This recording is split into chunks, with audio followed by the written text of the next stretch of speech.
Hello and welcome to Star Citizen Sunday with me, Ryan, aka Sifu Messiah. This is a weekly show which covers everything from the world of Star Citizen over the past week. Links can be found in the description for everything we discuss, so let's get on with it. So this week's Star Citizen Sunday will be a two-parter. Part 1 will cover the hour-long special of 10 for the Chairman with Chris Roberts and Around the Verse, plus we shall give away a P-52 Merlin to one lucky subscriber. I'd just like to say a quick thank you to all patrons as you are really helping make these Star Citizen Sunday videos possible. If you are interested in becoming a patron, head over to our Patreon page using the link in the description. Thank you. So, as you know, Chris Roberts is back from the UK, and he has decided to do a special edition of 10 for the Chairman. Now, this was actually an hour and a half long, but he answers many questions that has been brought up by the community, and lots of other questions that have raised concerns within the Star Citizen community itself, to do with the leaked content, status of Star Marine, the recent staff departures, and everything that is actually quite important. Anyway, just before we got on with the questions, he started explaining that he had a lot of fun in the UK with the performance capture. He said it's kind of like a step up from motion capture, as it's the full face rather than just your body, the whole body of the person or the actor. He also said it's a longer shoot than he's ever done for any film that he's participated in creating. It says the script was absolutely huge, and it also uses this non-verbal communication, which is something we don't often see in games, specifically where things like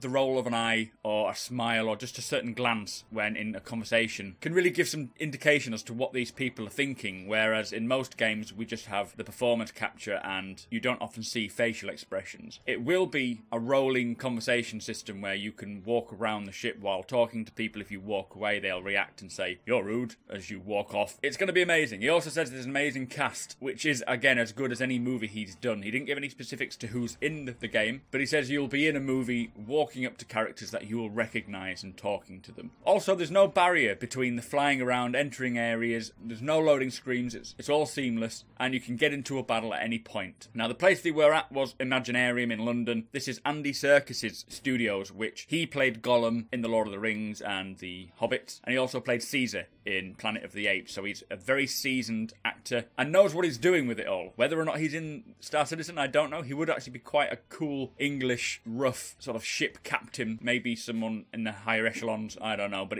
he would really suit the game, I reckon. They said they're delivering emotion in a story of Squadron 42. You can wander around, you can get transferred onto other ships. 90% of screens are player-driven. Players can move around the ship and interact with NPCs, hear their stories if they so choose, and these are not just campaign-relevant stories. It's up to you if you want to listen to them or not. You can just leave them out. But later on, if you have been listening to someone, if someone dies that you have taken time to get to know, an NPC, obviously, you will still feel more emotion than if it was just, you have to go and talk to these people. It's scripted, so it gives you quite a lot of freedom. He did say that Squadron 42 is a big deal. It's not just an extra to the persistent universe. It's a AAA game alone, on its own. It can be released as a standalone game, irrespective of the persistent universe. They are going to be released in trilogies. Now, he said it's not a DLC, it's large storylines. So this is the first episode. The next two are going to be full games in themselves, but probably tying in with the story of the Squadron 42. Now, there will be other storylines afterwards. I know he mentioned a while back that he wants to do maybe a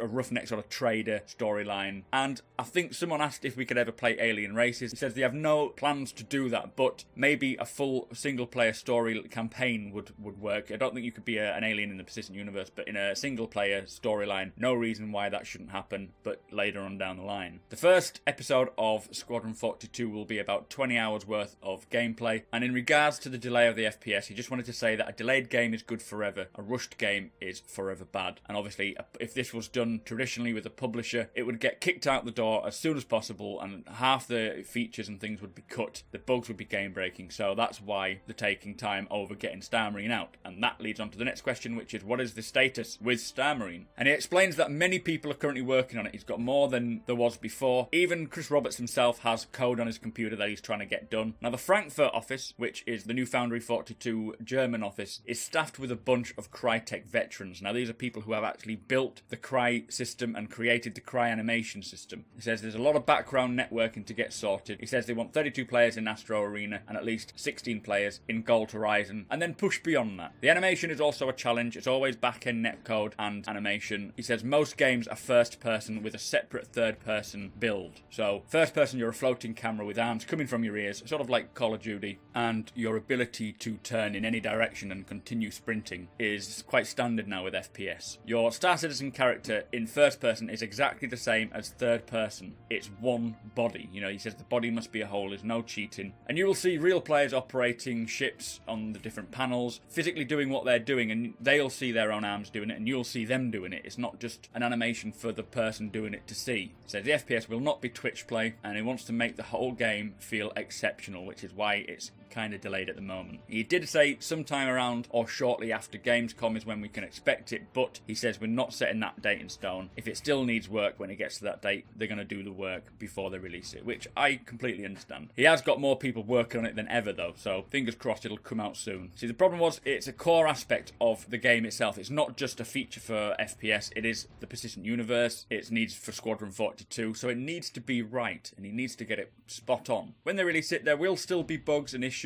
which they will address. That's what we are there for as well when they release it to the PTU. He said it's not just a first-person shooter, it's a first-person universe, and that's why it needs to be up to scratch. The Crytek people have said that they actually wanted a lot of these features in Crysis, or in the 3 Crysis games, but it wasn't possible due to time constraints, and they just had to drop half the stuff, which is, again, why we don't have a publisher for this game, which is brilliant. So anyway, next question is, why have we not seen some of the leaked content, or why hasn't it not been released yet? And it explains that the leak was, the majority of what was leaked was all Squadron 42 assets, and he wants Squadron 42 to be an experience, so he doesn't want to show anything from it really. He doesn't want to show everything. He just wants it to be a surprise for when we get to Squadron 42. There's also a lot of stuff still in development, and just because it's in a good state does not mean that it's ready to show off. We currently do get things quicker than we would with any of the game development studios, but just because they have pictures or assets of something, they don't want to show it off until they've got it all together and it makes sense. So next question is, what are your thoughts on controller balance? He said it's always going to be an ongoing thing, and they're very aware of it now. There is never going to be a super class user, so it doesn't matter what you use. No one's ever going to have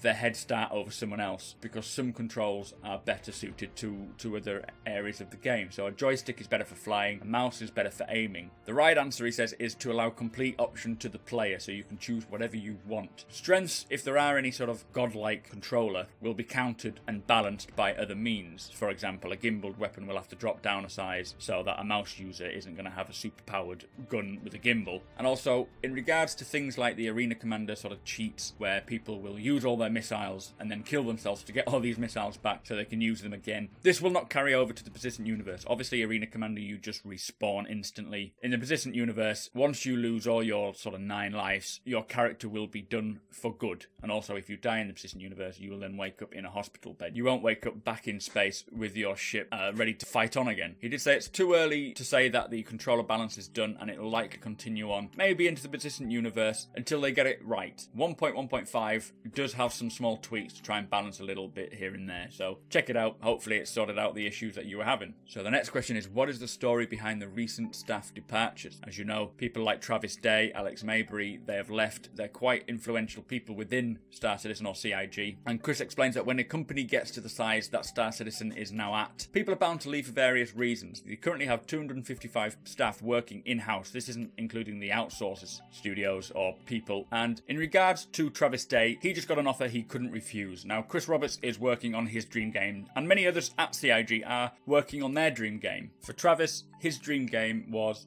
World of Warcraft. He's been a fan, a massive fan for years apparently, and when Blizzard approached him, he was obviously going to take the job, and Chris Roberts says he doesn't want to stand in anyone's way. If they want to take that job, then obviously that's their choice, and he wishes him well. And to be honest, we will probably see Travis in the persistent universe anyway, so all's not lost. Turnover-wise, he said it's no different than any other studio. As he says, when a company gets to the size it is, there are bound to be people leaving for personal reasons and other reasons that we just don't know about. Also, with us seeing the people who work on the game on a daily basis, we get to know them and we get to know who they are, and so when someone leaves, it just feels a little more personal because we knew them or we saw them on a daily basis, and so it kind of stands out a bit more when they do leave. Star Citizen is also a high demanding game for people, for the developers and for artists and so forth. So let's say if an artist puts work out and the community doesn't like it, it can be quite upsetting for that artist. Obviously it's part of the industry, but it's never personally allocated to just one person, which it can be in this instance, and people can get on the forums and hate people for no reason because they didn't like a ship. So it's quite a high demanding kind of environment to work in, which is understandable. The staff leavers are not for any other reason than their own choices for their future. So next question is, why isn't the concept ship I pledged for flyable or playable yet? He said that ships are incredibly detailed and require a huge amount of work, as we know. The bigger the ship is, the longer time it takes. The Constellation, for example, is getting a rework and a redesign, and it's taken about 6 months now now. Things like this are too complicated to outsource, as there is too much back and forth and it takes too long. Currently they have 14 vehicle artists working on them. If you are interested in a job as a vehicle artist, they are hiring, so please check out the CIG link below for the jobs. Obviously Squadron 42 ships take priority with the vast ships needed, including the Vandal, which is again why we haven't seen them, because they are Squadron 42. The Adris, the Bengal, they are huge and they are needed for Squadron 42, so they take up a hell of a lot of time for the designers, for the artists. But also with the persistent universe coming closer, the role-specific ships for the PU are quite important as well, like mining and cargo, so they are also taking priority. They say they will keep everyone up to date with where the ships are. There should be some forum ship status somewhere, which I'll try and find and put in the description. But yeah,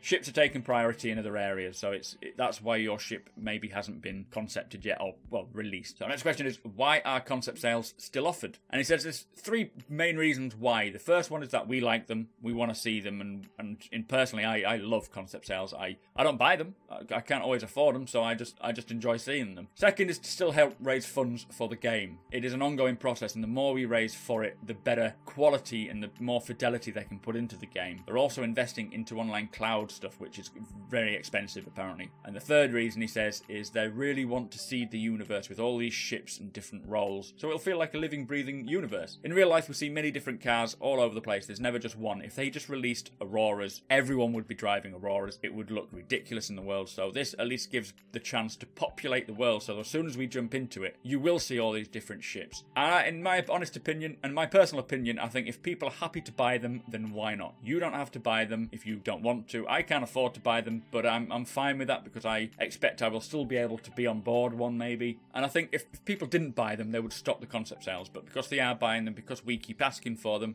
they're going to keep releasing, and I think it works really well. So, moving on. How has the scope of Star Citizen changed since the beginning? The first Kickstarter pitch was to raise about $2 million, and then he would have outside investors who would push it to about $10 million, and then use sales to build the game. But the fact is, they literally smashed every single stretch goal, and it's been insane. We're now at $85 million, which will just allow for a much more full-featured dream game. Again, the original campaign was for increased web communication, which they are doing, part of an alpha dogfight module, which is now the arena commander, plus back then it was supposed to be a smaller sort of Squadron 42 single player game. Even the persistent universe was actually a stretch goal. Squadron 42 was the main feature of the game for the 10 million that he wanted to raise, so the persistent universe is actually a new feature in a sense. Now the fact is that because of all these stretch goals and all these features that are coming in, the time schedule has increased from the original, which was quite a short time schedule. Now obviously all these things need to get done, so it's extended. This is not feature creeping. They got to 65 million and realised that maybe it was beginning to feature creep, so they stopped the stretch goals. They're going to make this game that we see now, and then after that they will start releasing different features and so forth. Now the FPS module, the hangar module, the social module, these were never part of it, but due to the extent of time that is now being required, it was important to release this for people to sort of quash the impatientness, which, I mean, I'm impatient, don't get me wrong, and also it helps test the game, so they've got a live game and a game coming up, so it helps quash the bugs before the main persistent universe is released. As said before, the $65 million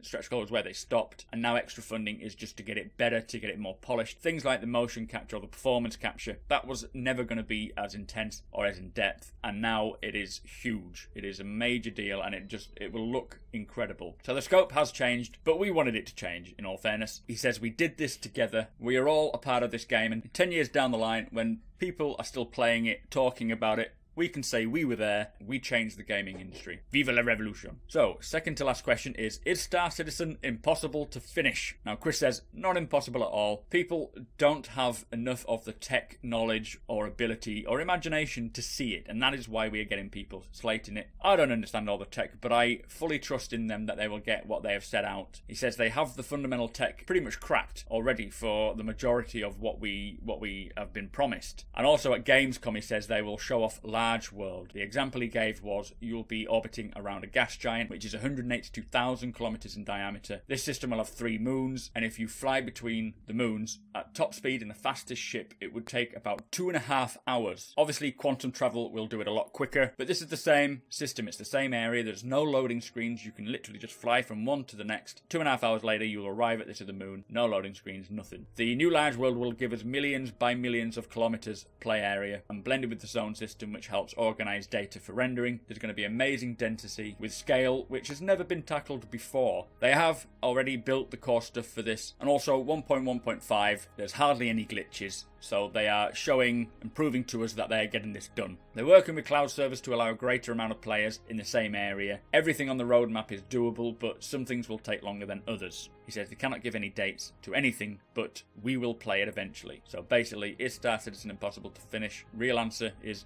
bullshit. Now, we mentioned again about Gamescom, and he will be showing a version, maybe not specifically this, or maybe a different version of this, but you will start in a space station, or they will start in a space station. They'll get into a Cutlass, fly through orbit into space, find a derelict retaliator, start boarding it and trying to power up Fixer, and then fly away. Now, I think this is what's going to happen at Gamescom. This is going to be real gameplay, so I get very excited for Gamescom. So final question is, what's next for Star Citizen? Now, he says that they're working on the FPS and the multi-crew, again, Gamescom demo, to show its potential. The multi-crew Arena Commander will shortly follow after the FPS, so he says about 4 to 5 weeks, but again, don't set that in stone. Then they'll be rolling out the PU aspects over time. Obviously, we've got CitizenCon on the 10th of October. I will be there, but he's not revealing anything yet, so we'll have to wait and see. Next week, there will be a 10 for the Chairman again, hopefully not this long. He also says there's some cool stuff coming to the website down the road. Now, that was 10 for the Chairman, a huge 10 for the Chairman. Tell me your thoughts. I want to hear them. So, as usual, Around the Verse starts with the Empire Report, and here it is.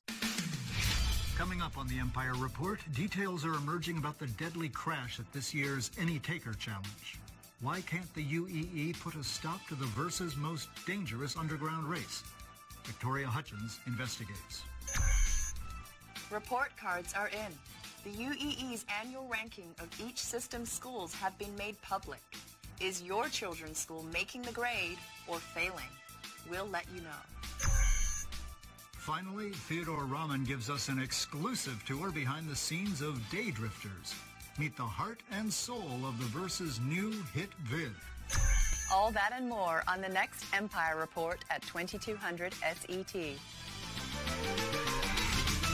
Sandy and Ben talking that the 1.1.5 PTU is released last week. The 1.1.5 to non-PTU is released now, so get it downloaded. Lots of fixes, not to mention 16-player battles. The Merlin is now available at 2,000 rental equipment credits. It's so cheap, so pick it up, give it a go. And the Scythe is available for those who have managed to back for the Scythe. There's been a balance patch for this already, so it's all excellent stuff. So news from around the verse, starting with Santa Monica CIG. They say they are working on the Drake Herald, and they are making great progress. But nothing else was said. So on to Ilphonic, talking about the FPS practice mode. They have added new spawn points, so it's not just the 2 that you would see in normal death matches. They've got additional ones, so not everyone is spawning right next to each other and killing each other. They have a slight site adjustments. They're sort of cleaning out the centers of the sites, so there's nothing blocking where you're shooting. They are polishing all the animations, the stops, the starts. All these animations, these jukes, are done. They have fixed the death animation. Apparently the hit identifier was not working, so if you got shot in a certain area, your body was to react like that. That was not working, but it got fixed before they even told us there was an issue, which is good. In Austin CIG, they're working on Art Core and the emote system, which allows you to wave, to dance, all that sort of jazz. They're also working on the no weapon run and walk set, which is sort of the non-combat. So if you did not have a weapon, you can walk around. It still needs animation without the weapon. The behavior art team are polishing the landing zone. They're also working on medals and insignia for the military, which I expect we'll see in Squadron 42. They're putting flashlights on helmets. They're working on clothings for NPCs and players for the Persistent Universe, and they're currently working on the casual fashion. And the Kasaba outlet, which is one of the shops, is where you will buy your clothing from. So Foundry 42, they're working on wire conversion, which is audio middleware. It just allows for more creative control over the game's sound. They're going to have an interactive music system, which will follow the player mood. So music will sound heroic if you're doing well, and if you're doing badly, it'll start sounding pretty grim. Weapons have multiple fire modes, which is good, and they sound different whether in first or third person view. Now, I might as well put it up probably now, I don't know, I'll probably play it again at the end. Some FPS footage of where they are at now. The weapons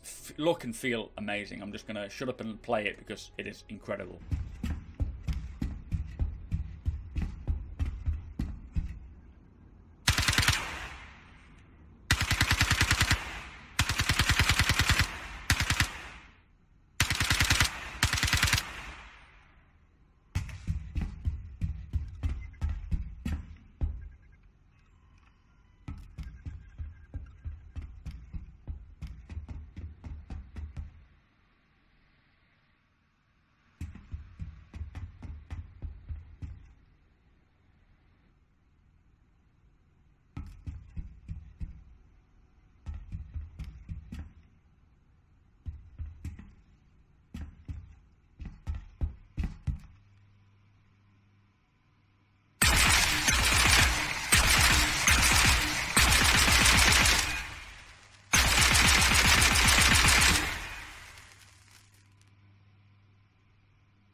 So Chris Smith and Josh Kuhn sat down to talk about the new Constellation model, and there's a bit of footage there for the Constellation. I'll put it up after the FPS. They've reworked this from the ground up, and there's more details on things like the thrusters. The interior has been completely reworked, and now each section has a bulkhead, which is very important. So the cockpit is blocked off from the living quarters, and obviously the living quarters, the cargo, and so on and so forth. Nothing is exposed, so if you get a hull breach anywhere, you can lock down. If boarders come in, you can, lock down again and stop them from getting through. Also, the Merlin connection has been completely reworked, and it looks more sleek. There's no tubes, it just sits nicely. So after we sat down with the Connie people, we met with Mark Skelton, and James Pugh had a little chat with him. And currently he and his crew in Austin now were looking at the Persistent Universe ships. They're also helping out on the ship pipeline, which is what gets the ships out to us so quickly. They're working on Nix, which is the Levski landing zone, the pirated area, and he says it's coming along really well. And the environments coming up next are Crusader, which these are all Stanton system planets. Crusader is a sky cloud type city. Hurston Dynamics is a fiery world, and Microtech, which they make Moby Glass, is a snowy ice planet. Sort of, he says, like Apple computers is a good comparison. You walk in, everything's futuristic and sleek and so forth. So from there we went to Lisa Ohanian with Shipshape, and she had Ben Lesnick as a special guest, and they're talking about the concept pipeline for ships and how they get made. And before, early on, there was no concept pipeline for ships in the early days. It was basically just, we'll have luxury ships, multi-crew ships, but that was pretty much it. And when they actually kicked off the campaign, they only had 3 ships. He had the Bengal, the Hornet, and the Scythe. Nothing more had been put down yet. Ben said that they would need spec for all the ships. From his Wing Commander days, he says the people there, the community of Wing Commander, love the ship specs. And so they came up with the ships, like the Constellation, and they came up with the companies behind them and created the specs. They also built the pipeline to get it more efficient. Now, this is actually very important now because the ships are so big. Instead of designing every ship by hand, they use a pipeline or a system that puts it all together in a quicker sort of Lego block stage type thing. And so what they do is they spec out the ships before putting pen to paper to ensure that everyone is on the same page and everything is going to work smoothly. They say it's now an exact science. They know exactly what they're doing with it. Many ships which were left behind. So I think they said they gave sort of 15 concepts and only 4 or 5 were picked. One of them, which Ben Lesnick says is really cool and he wants to see, is the Hornet Sniper, which has long-range missiles and lasers that are useless at short range but excellent at long range. He says the chances are we will still put these types of ships in. They were just not prioritised as early editions. Also, he says he wants space whales, which are actually creatures using the ship's sort of systems and pipeline, but they're creatures where some people will try to protect them, others will try to hunt them. He did say it may never happen, but I think that's kind of a cool idea. Maybe later on down the line, obviously after FPS. So the Merlin is coming live for launch. It is 1.1.5. It's $20 a piece, very cheap. Also, Most Valuable Post is back, and it goes to Fiendish Feathers. If you haven't checked out his YouTube channel, please do. For his Merlin commercial. Congratulations, Fiendish Feathers. Again, don't forget to check out his YouTube channel. And the sneak peek this week is the Missile Trail Research and Development, which looks very sweet.